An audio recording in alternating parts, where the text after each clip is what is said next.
Hey, Sam, Yeah, Don? what's the word? Tolerance. Tolerance is the art of seeing yourself as others see you and not getting mad about it. Where'd you hear that? I heard it through the grapevine. Welcome. It's the AA Grapevine half-hour variety hour, featuring the collected voices of Alcoholics Anonymous. I'm Don, an alcoholic in Greensboro, North Carolina. Hey, Don. Hey, everybody. I'm Sam, an alcoholic in Palm Springs, California. So tolerance is the art of seeing yourself as others see you. Sam, how do you see me? Well, Don, you can think of the human eye as a pinhole camera. The light passes through the lens and projects an image onto the retina, where specialized cells called rods and cones send information to the brain. Now, that image is upside down, but You're very literal. that's not what. Oh, okay. Okay, I see you in a little box on my laptop screen. Okay. I see you as being a literalist. I thought you kind of saw me as being a bit of a smart ass, but okay. I literally precocious. Yeah, you're precocious, all right. And a wee bit incorrigible.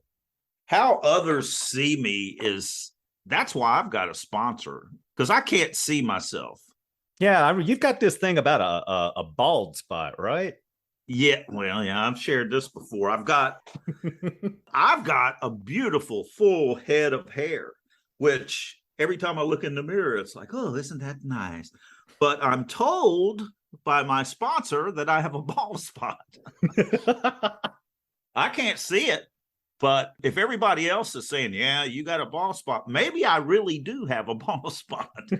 Well, no one's told me I have a bald spot, and I ain't looking for it either. But what about other character defects? Oh, those are just characteristics, Don. They're not character defects. They're character features. Yeah, that's it. Special features. You have special features. On the next episode of the Half Hour Variety Hour, we will be taking Sam's inventory. It's going to be a special feature of the Half Hour Variety Hour. Oh my gosh. What we got going on today? Today we're having coffee with Olivia, and later she's going to be answering a question from Joe, a listener who called in. You folks can call in with a question or recovery-related joke at 212-870-3418.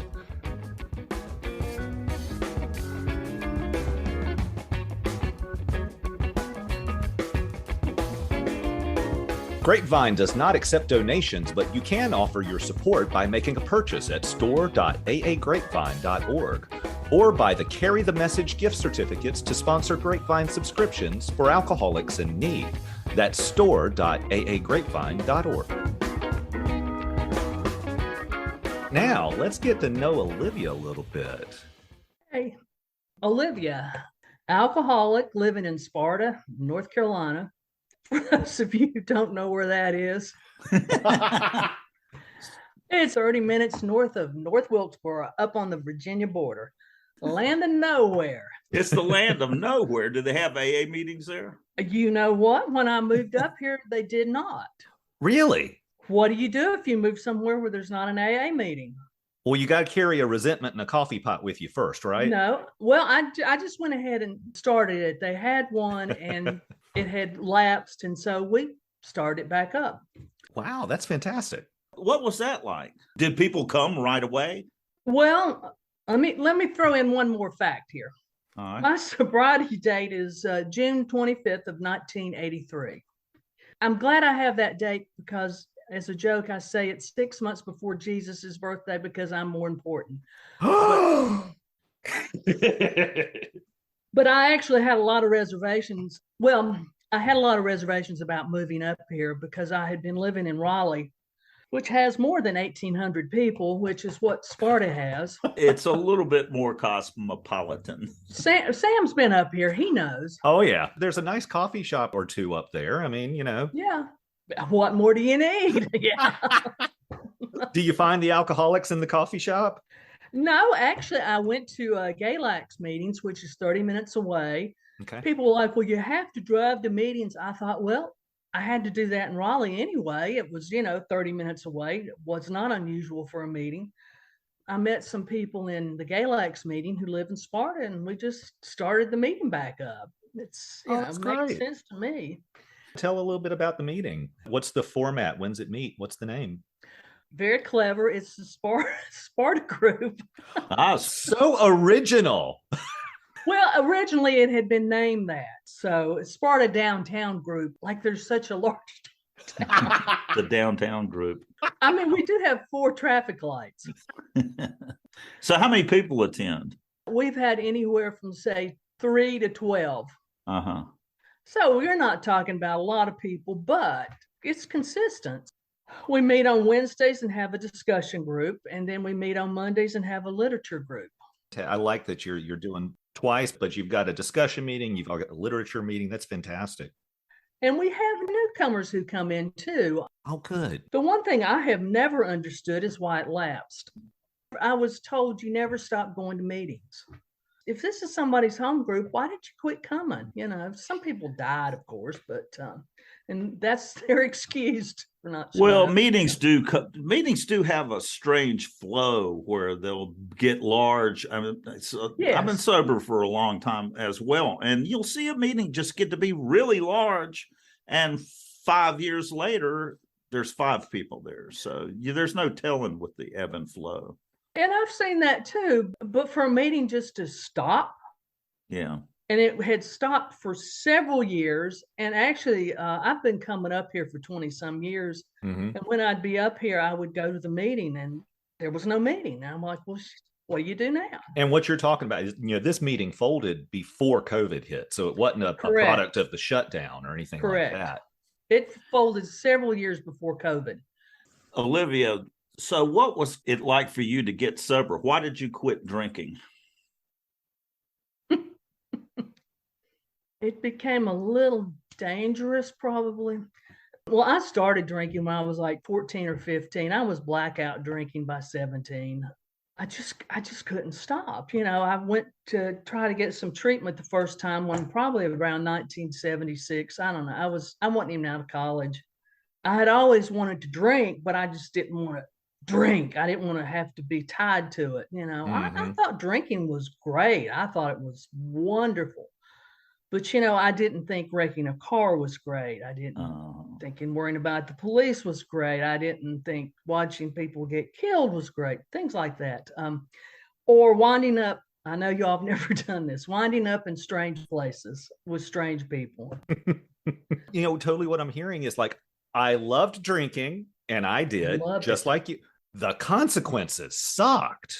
Well, I grew up in Johnson City, Tennessee. And when I was over there, I mean, I knew the police, I knew the lawyers, I knew the judges. I had really no fear of what would happen. Basically, I didn't worry about the consequences of the police or the legal stuff.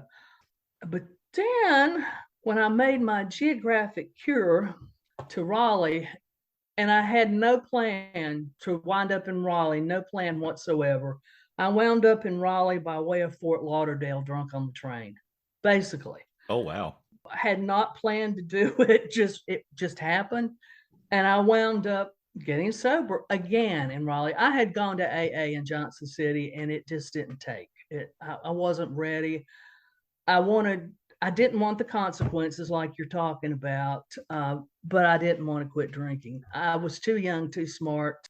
Was there some event? Yeah, but I don't know if I want to tell it. Gotcha. Let's just say I wound up in a place I didn't want to be.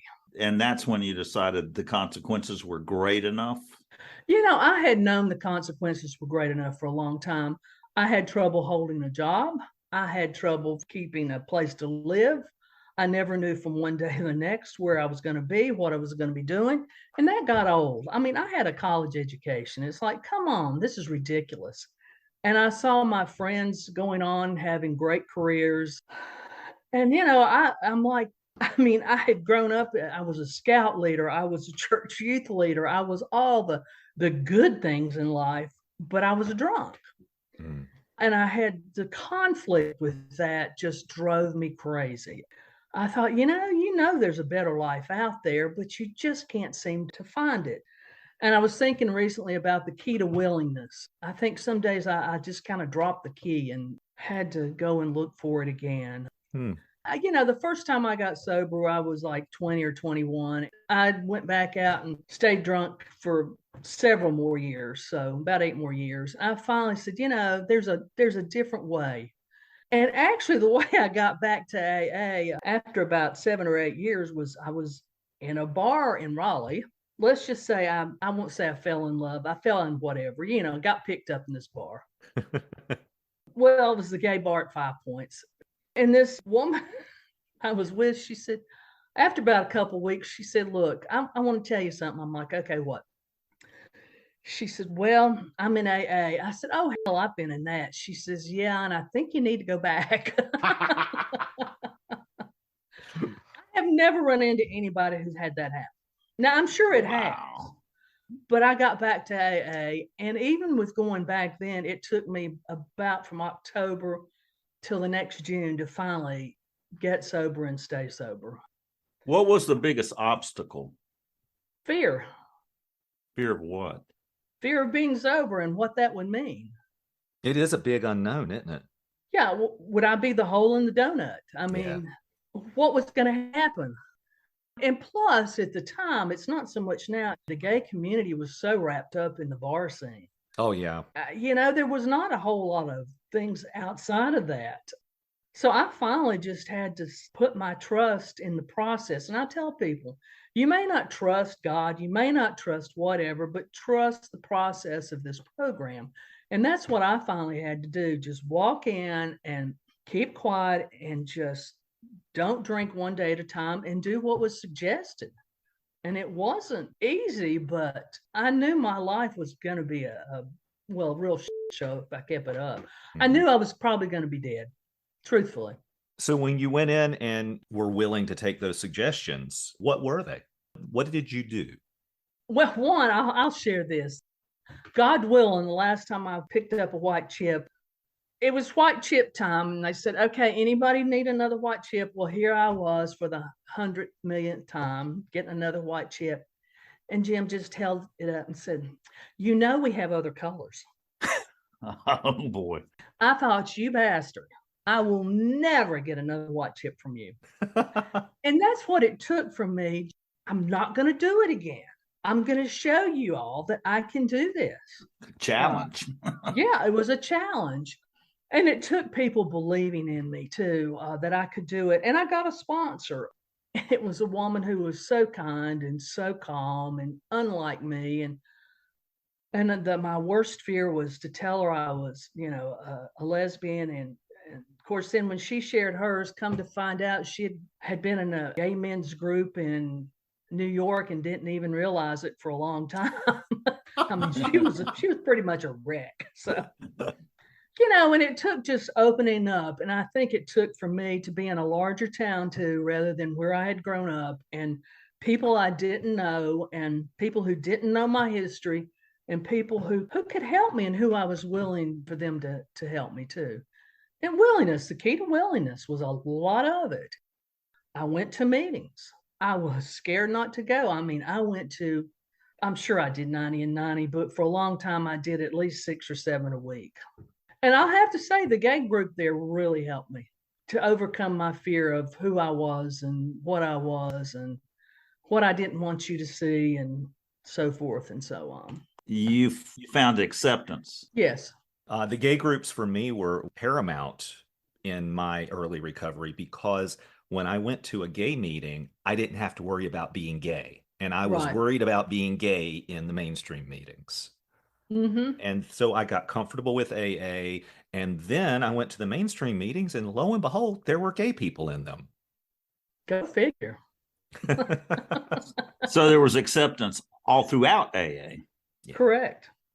And Raleigh has one of the oldest gay meetings in the nation.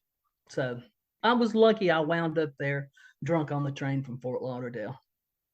Luck or God, I don't know. I'm not going to question it. There you go.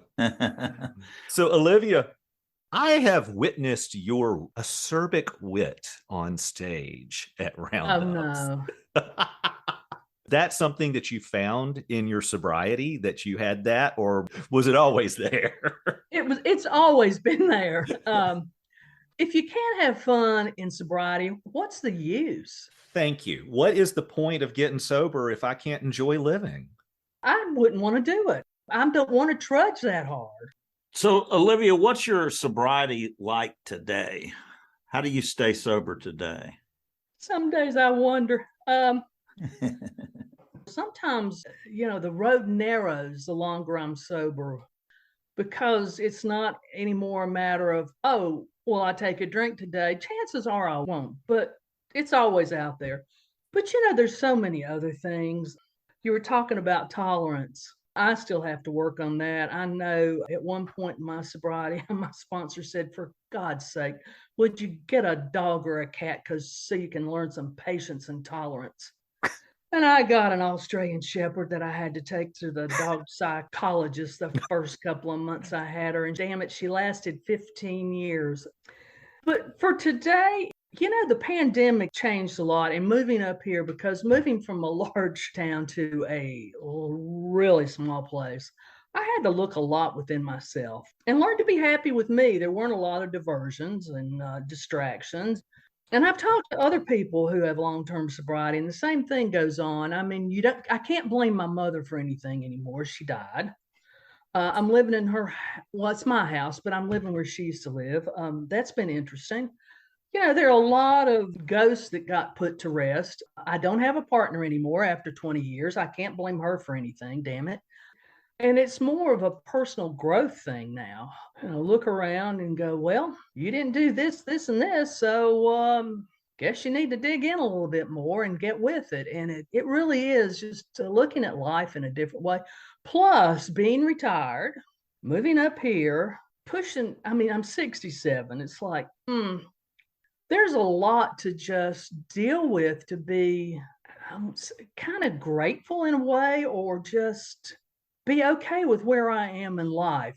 I think that the pandemic forced all of us to deal with that on a certain level. I mean, that was one of the things that is really interesting about the isolation that happened during the lockdown. Mm-hmm.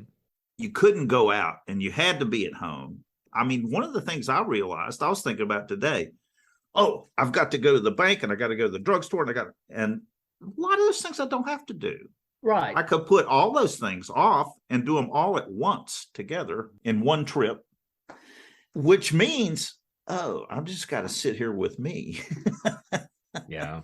And I was really fortunate during that to be at home with my husband, and we actually get along. That's a fortunate part too.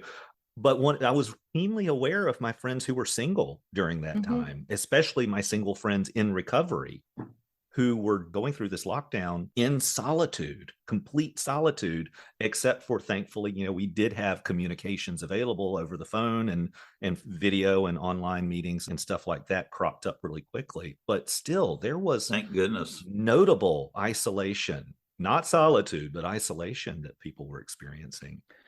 Yeah, but in that I thought, okay, what have you always wanted to do? And there's so many things I can do that don't include other people, I probably have crocheted 500 hats. So what the hell do you do with them? I'll give you my address after the show. Yeah. Some of them are actually pretty neat. Actually, the cat butt coasters, there's all kinds of stuff I've done. What else have you wanted to do? You wanted to write, because I've always wanted to do that. Well, then do it. I have no excuses anymore. I can finally be the person I always wanted to be. And here's the kicker. As I was complaining about something one time, I had a sponsor who said, well, do you want to put that much effort into it? I'm like, no. She's like, well, then shut up. So either I can put that much effort into something or let it go.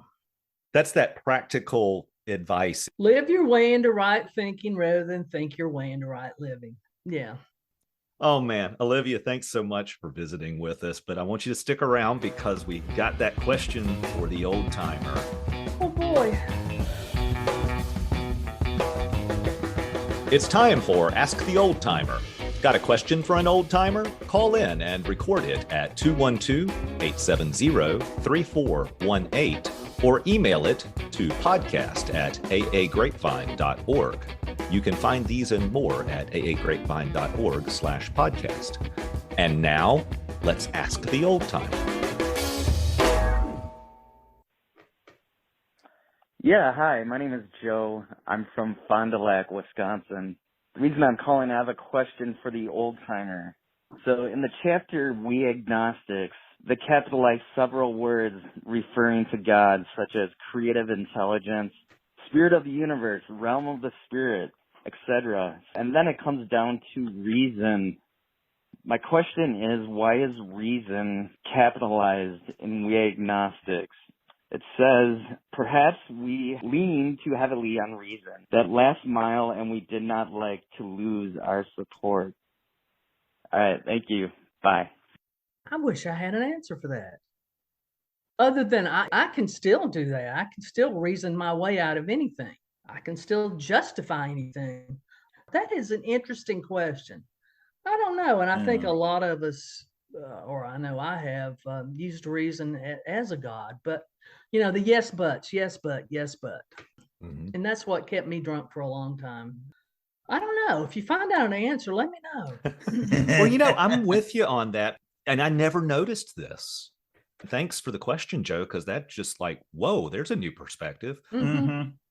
Reason capitalized there. Reason was my God. Mm-hmm. And reason still can be in not bad ways. I'm atheist. I'm very scientifically minded, logic oriented, that kind of stuff.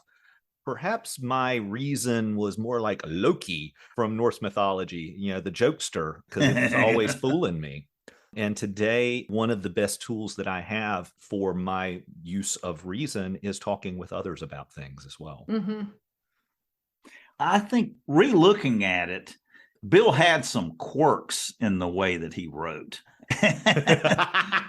A lot of times it's arbitrary. And sometimes, we analyze all the words really carefully because now it's a sacred text written by Bill W. Why did he use a different word for higher power here and that sort of thing? And it may just be he wanted a different word to keep from repeating himself. He had just bought a thesaurus. Yeah. And that's what different words are for. I think that capitalizing words the way that he's using it there it was customary to capitalize important nouns. And so he's listing all these moral principles, and reason is one. Mm-hmm. And so he wants to set it off. He wants to make a point that we're talking about not just reasoning, but we're talking about the idea of reason as a higher power. So he capitalized it to set it off from just being thinking. Man, Joe, I got to thank you again for this question. I know that there are some groups out there that are listening to the podcast and doing their meeting topic from it. This ought to be a good one. It really would be. It is a fascinating question. Olivia, thank you so much for joining us. Thank you, Olivia. Fantastic. This wasn't as painful as I thought it would be. Oh, now wait, you're implying that there was some.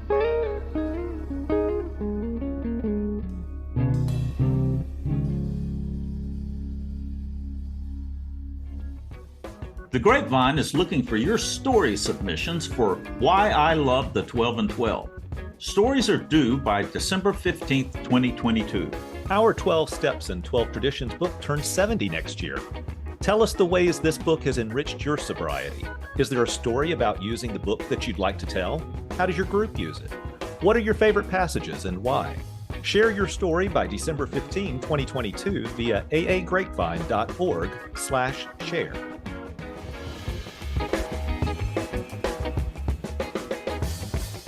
I'm at the very wit's end. Cuckoo.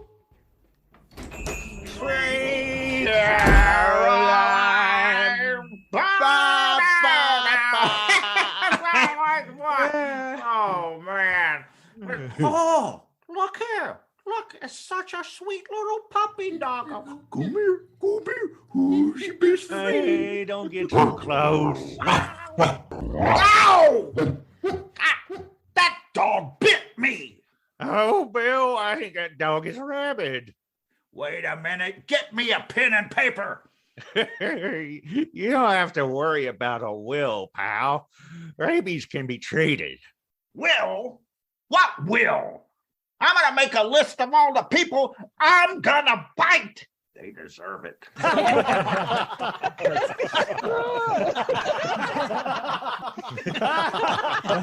It's really not that funny. Thanks for joining us. The AA Grapevine Half Hour Variety Hour is posted every Monday and is produced by AA Grapevine, Inc. We don't speak for AA as a whole. We share the experience, strength, and hope of members to help others recover from alcoholism. Podcast info, including how to call in, is at aagrapevine.org/podcast. Find AA Grapevine on Instagram and the AA Grapevine channel on YouTube. All things Grapevine are available at aagrapevine.org. If you want to know more about AA, Google Alcoholics Anonymous and your city or visit aa.org.